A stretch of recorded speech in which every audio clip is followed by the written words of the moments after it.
HR tech, work tech, and investment are transforming the future of work. Are you in the know?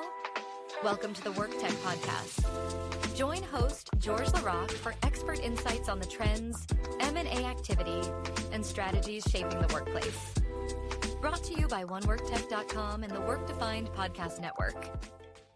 Hey, everybody. Welcome back to Work Tech. It's me, George LaRocque, and I'm excited to have a conversation that in some ways we've all been having. There was a big deal that was announced in this last quarter about Workday acquiring Paradox, and we've all been talking about it, but I've been dying to talk to Adam Godson, CEO of Paradox, about it, and he's here as our guest. This is a thrill. Hey, Adam, welcome. George, good to see you again. I've been excited to talk to you as well. So thanks for having me on. Great. Well, I think anybody in our space knows Paradox, probably knows you or knows who you are, but I think a lot of folks are always looking at this space for the first time. And let's just start with an intro of you. If you could just, introduce yourself and Paradox. I'm still going to talk to you like it's Paradox and not Workday, and we'll transition. Yeah, it's Paradox. I'm wearing the Paradox shirt. Here we go. We're in. Okay. We're in. All right. Yeah, thanks, George. Again, thanks for having me. I'm Adam. I'm the CEO of Paradox. I've been in talent acquisition for my entire career. Started as a recruiter. I grew up building talent acquisition technology, doing all the jobs, implementation and product and consulting. It's the problem I've chosen to solve, and it's one I care deeply about. And I ran product and engineering at Paradox, joined in the second year, and then became CEO 2 years ago. And Paradox is conversational AI for recruiting, and using different technology. And we started in 2016 when you had to squint a little to see AI in it, but it is transforming the way that hiring work gets done. And the paradox is that you use AI to spend more time with people and less time with software. Okay. I don't think I've ever heard it explained as the paradox is, and I like that. I like. Yeah, you have to buy software or to spend less time with software and to build human connection. It's kind of counterintuitive, but it certainly has worked. I like that. So I want to jump into the deal and the market landscape and all of that, but before we do that, with this deal happening, let's make sure we spend a little bit of time on the origin story, and you've given us the what it is. Tell us about, how it came about and some of the milestones maybe that led us to this point. Yeah, I think, you of course, George, know our founder, Aaron Matus, and Paradox really started in what you call the chatbot era. And it was taking a new technology and applying it to the business problem of talent acquisition, and had its fits and starts of finding the right problem, as all startups do, and sort of finding product market fit. And there were a few companies at the time that kind of had the same light bulb moment. You remember Maya and Alio and companies like that. And, we were able to break through, I think, because of our expertise in talent acquisition, being a team of practitioners, Aaron also a former practitioner, that deeply understood the space. And if you believe the technology could get a couple of orders of magnitude better, and it has, then you could see how conversational AI could really change talent acquisition, taking some of the mundane things out of it. We've called it the BS, the boring stuff out of that. Things like scheduling interviews, screening candidates, asking for availability from hiring managers, sort of these like quick snippety conversations that and automated chat is actually really good for, and being able to clear a lot of those things out to focus on the most important conversations and the decisions. Yeah. You said a couple of things there that really struck me that I wasn't thinking about. And the first is, coming from the world of practitioners. I think having that, domain expertise is really key. I mean, I know, the company grew and you've brought in some eyes from outside the market as well. It's always good to have a fresh perspective, but really understanding the customer, understanding the journey we've been on, and sort of, different approaches to try to solve these problems, what's worked, what hasn't, and why, because a lot of the calculus you might use on a B2B software or B2C software in another market doesn't translate when you've got candidates, not employees, and buyer is fueling a process that is actually, engaging, but not selling something. It's a very unique set of solutions that you need to provide. And The other thing you said when you talked about the other companies, I've had this thought before about Paradox. You remained in the market while those other companies, you said, they had a similar idea. They were taken off the table. They were acquired really early, but they were the kind of acquisitions for good or for worse. I mean, they could be capabilities somewhere fueling someone else's product. I don't know, but they're not here anymore.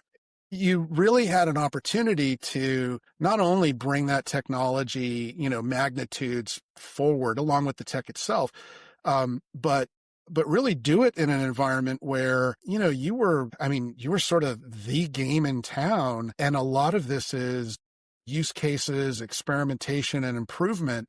So it was kind of like a perfect scenario for a couple of years, and then it got competitive for you again. Does that? Yeah.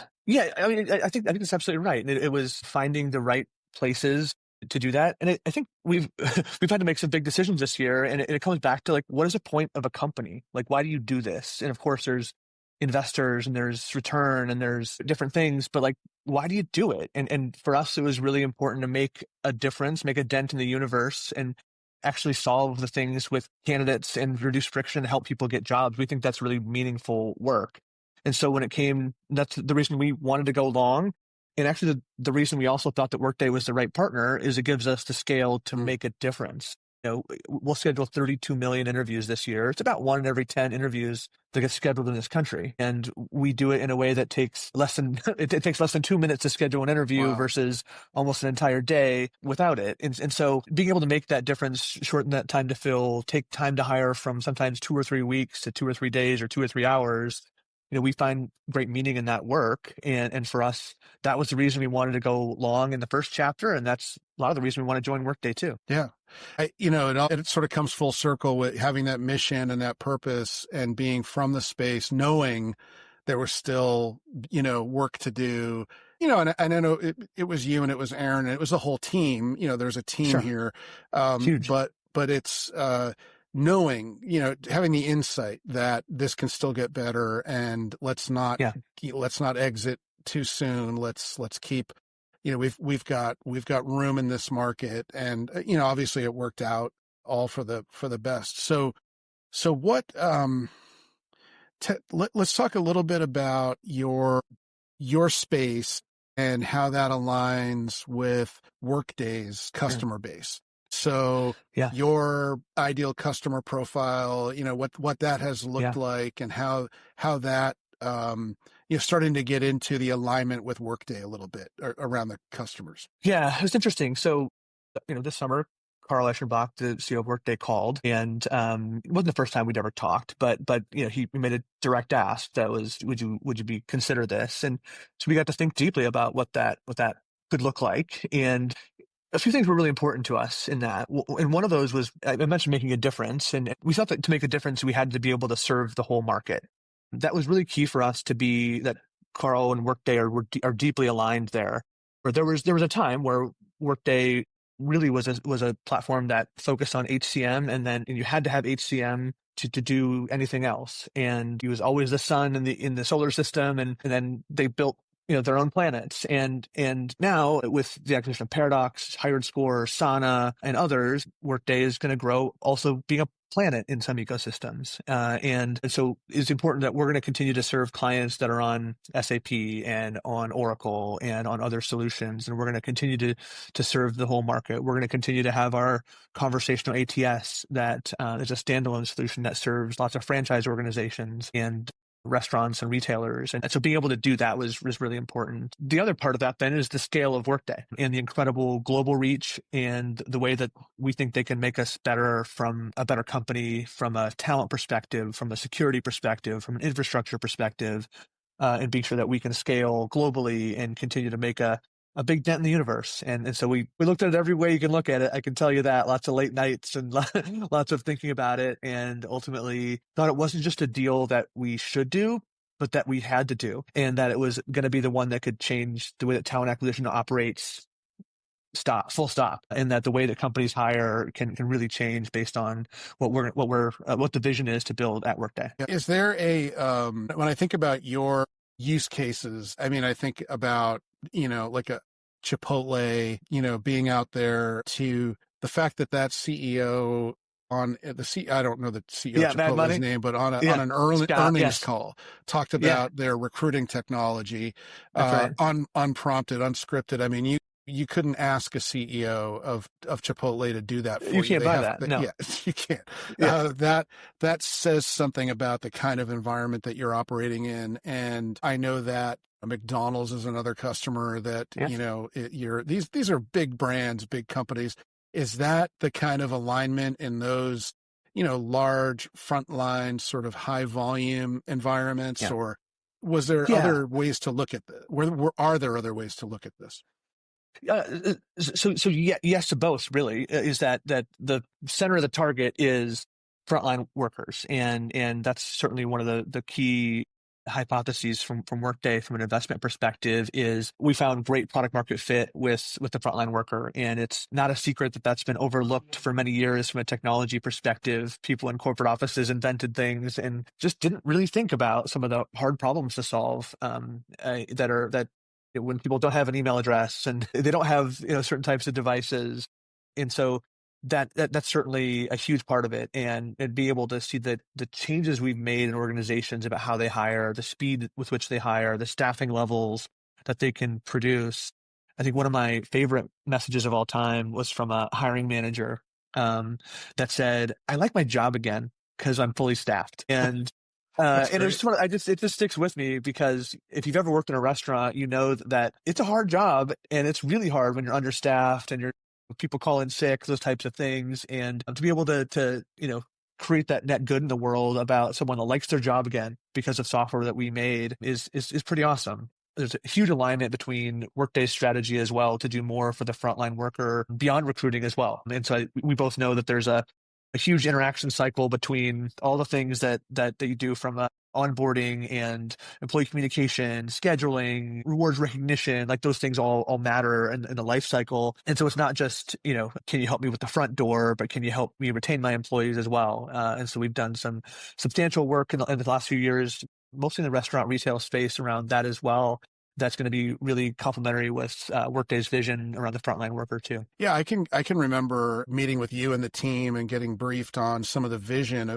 This was in the Yeah, last 2 or 3 years before this was on the table, and it was extending post yeah, hire and getting into some areas. There's such a connection between what in that environment you might consider like workforce management and the sort of right. data that it can bring back to the front end and the sync. It's all about the shift, right? Like, Yeah, do we have enough people for the shift, and how that's much right. time do we have to get the shift filled? Are we, trading schedules, or are we bringing someone in new? The depth of capabilities that Workday has, and I'm sure they have some things on their roadmap too, really see this coming to fruition much more rapidly. So you also mentioned being able to operate in other ecosystems. So that Yeah, suggests that maybe you're not while you're full stop part of Workday, yeah, the Paradox platform will exist in a way, the Paradox agents will exist in a way that are interoperability with these other that's right. platforms.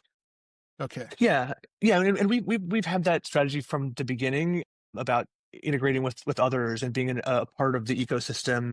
And it's really important to us to solve the problem. Occasionally, like a customer will ask something like, "Oh, will you integrate with this tool? Do you like that company?" I'm like, "I don't care what I like. Do you need this? Does it solve a problem?" Right. And so I think having that mindset is really important for us. And we've got fantastic clients that use other systems in a variety of systems, and we will continue to serve that. We've got new clients we're bringing on those systems as well. And we think there's a huge future ahead to continue to do that and to continue to serve the entire market. Great. I'm glad you mentioned the clients, so that's exactly where I want to go next. What can Paradox clients and Workday clients expect at this point, or let's say for the next couple of quarters here? Yeah, absolutely. I think one of those is that we're still fully us, and we're going to continue to innovate. A lot of people have asked, lots of things around like, what's going to change. And in many ways, we just had our client event, and it was really warm, and it was really great to hear everyone and what they're seeing and feeling. And for us, we're continuing to innovate. We're going to continue to build quickly. I think on the Workday client side, it's a lot about making it a seamless experience. It's about taking advantage of this foundation of Workday and what exists at Workday, and this infinite scalability that exists in that platform. It's about taking advantage of HiredScore and the intelligence that exists. They're amusingly our oldest partner, and we think about back in 2017 working on projects with HiredScore and some of the special integrations we've had with them over the years. And so I'm really excited to continue to deepen that. We've always found it to be really complementary, sort of this AI driven intelligence combined with Paradox's conversational AI to be able to do. Hey, this is William Tincup. Listen, we did a series for iSolved called Heroes of HR, where we talk to HR practitioners. And these are just your run-of-the-mill, everyday, slogging it out, 300 employees in Cedar Rapids, HR pros. Mostly it's centered around iSolved and what they do with iSolved, but also they talk a lot about kind of the day-to-day rigor of HR. If you're curious about that, search for Heroes of HR wherever you get your podcasts. Thank you. Really impactful things in talent acquisition workflows.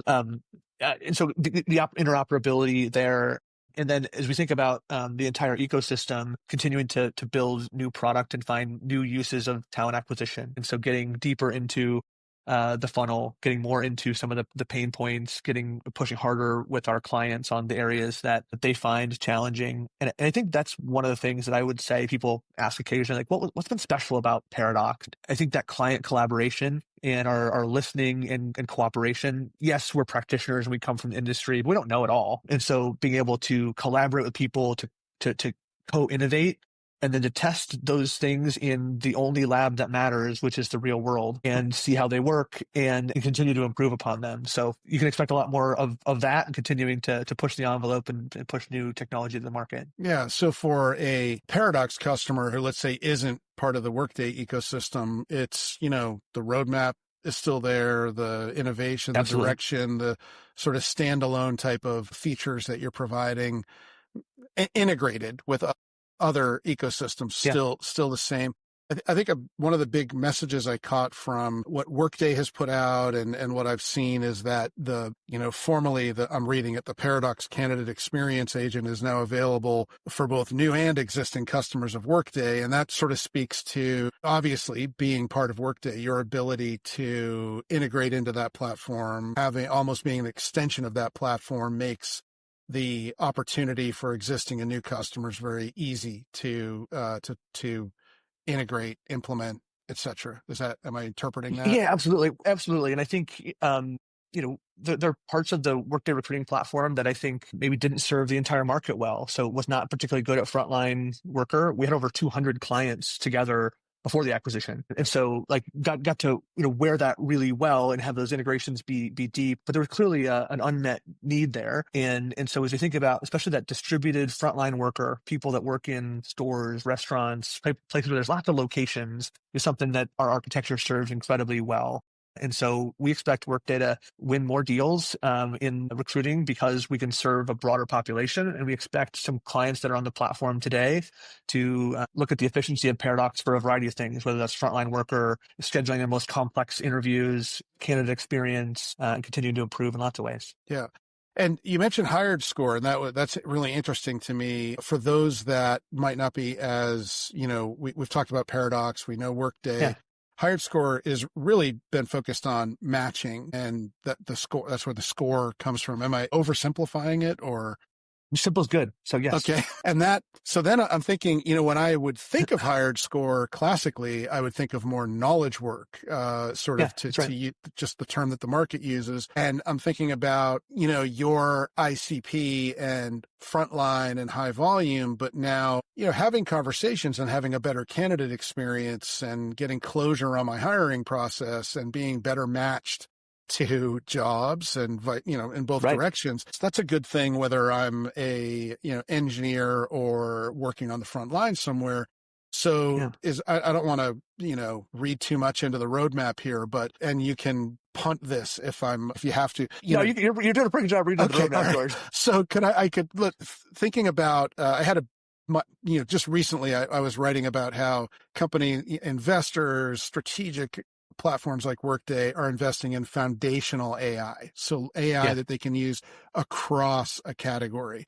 So would Paradox start to look like a foundational hiring AI and product that would be used, whether it's frontline or knowledge work? That experience would be different. Yeah. But really the foundational technology that you're leveraging might not be.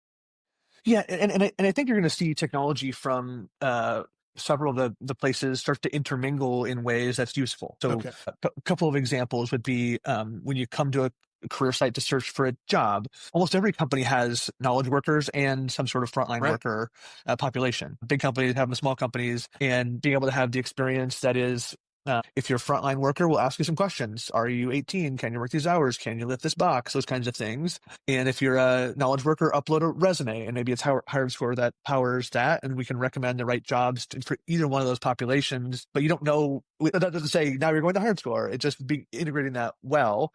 And then on the recruiter side, HiredScore's matching product historically was called Fetch, and you open a job, it gives you some matches from your existing database, and now being able to send them a text and say, hey, are you interested in a job? And have a conversation, and the outcome is, great, schedule 15 minutes to talk to a recruiter. And so, again, both those things working together to just accomplish something, you're going to see a lot more of that. And, I mean, you skim over scheduling, but that's a huge part of the solution, and it's a part of Paradox that I've heard customers wax poetic about, even recently, about just the the scheduling. So the scheduling part of the solution is just so valuable to them. So that's a big part of this. It's a hard problem, and you still see companies with whole rooms full of coordinators that are manually doing this, and it's slow and clunky, and there's lots of reasons for it. But I helped build my first interview scheduling in 2011, and so it's been a long time to get that right. And the technologies have gotten much better. We used to have to do lots of gymnastics around time zones and other things. But 32 million interviews this year, and that's the most complex stuff. Multilingual, being able to converse in all the languages, adjust all the time zones, room bookings, calendar, being able to ask through Teams or Slack, hey, can you move this meeting so I can get an invite in here on this panel? It's the right tool for the job. And it seems tantalizingly easy to solve about 80% of it. but I can tell you that solving to the 99 point something percent takes a lot of work. And you get to do that by doing it lots of times and learning a few things. Yeah. Yeah, no, 100%. I over the years, there have been so many entrepreneurs who think, why isn't this problem solved? They come in and learn really quickly. The complexity in this is always underestimated. The water's deeper than it looks. Yes. Yeah. So, what is it, like a lot of cars abandoned on the highway of innovation, right? Like yes, that's right. That is right. All right. So, all right. We have talked about the roadmap a little bit, but I'm just curious let me make sure I ask the question about, vision and strategy. Where do you see this going? I mean, you touched on it a little bit here just now. But... Yeah. I think for much of my career and probably yours, like you had this choice whether you wanted the connected system and fewer features, or if you wanted to go best in breed, get more features, but have integrations and maintain them forever. And I think we're at the point now with what I'll frame as the agentic era going forward of this, is you can actually have both. And that the solution is having this connected architecture with the rest of your platform. And certainly the platforms, Workday, SAP, Oracle, et cetera, would help establish that. But you don't have to have all the features in that system. You have to have the ways to accomplish things. The structures have to be right. But then it's about agents running on top of that. And it's different types of agents and agentic structures. Some of those, like HiredScore, are going to be more around intelligence and being able to understand a problem deeply using machine learning. Others are going to be more conversational as an interface, like Paradox. And being able to extend through WhatsApp and texting and messaging networks, those kinds of things. But those are the right tools for the job. So now it is just getting the workflows established and the ways of working. And we've done lots of that with our 200 plus mutual clients, but it is being able to have maximize the use of that data foundation and the workflow. And then what are we doing with agents to make sure that it's the right candidate experience? And that'll continue to develop. It's not going to happen tomorrow. You and I both know that the agents, there's still have a lot of potential energy and a little kinetic energy, Yeah. but it's coming, and it is the right strategy to, for us to be focusing on, how do we get the quick wins? Things like you mentioned, interview scheduling. It's just an obvious place to start, an obvious win. And then one by one, being sure we find the right problems to solve with the agentic structures that are there and work in that moment until we've changed the way that this process runs. And there's going to be more chapters to be written, but it's the right structure where now we can have this connected system and the agentic workflows on top. Yeah. Yeah. That's great. That is not just great to hear for Paradox and for Workday, but it also validates my whole market thesis. So I'm going to definitely take a victory lap on that one. Let's go. It's a platform shift, and it's not that there won't be, the equivalent of point solutions, but they've got to be providing value that is leveraging the data that the platform's providing in a way that the platform isn't. And that's going to be a little harder to do. And it's creating hesitancy in the market, not for the platforms necessarily, but it's while this takes shape, I'm seeing timing being really interesting. Like, your ICP from a Paradox perspective, tons of use cases, lots of success. There's a high volume of transactions, a lot of spend, a lot of big path to ROI there. Where that's not as clear, I think the buyers are going to shift their attention to go to someplace else where it is more clear, because we've got this isn't about AI being relevant in one category. It's about it being relevant across the board. So we get to pick where we put our resources and effort. And the platforms are in a unique position to do that. So I 100% agree. And I do think that there is a talent acquisition is a specialized business problem that requires specialized solutions. I think there is a market hypothesis that generalized agents should do this work. And I generally think that's an oversimplification of the work, where the water is deeper than people think. Right. So, some foundational model company every 6 months will say, "Oh, we'll solve recruiting in 6 months," but they just don't understand the depth of the water.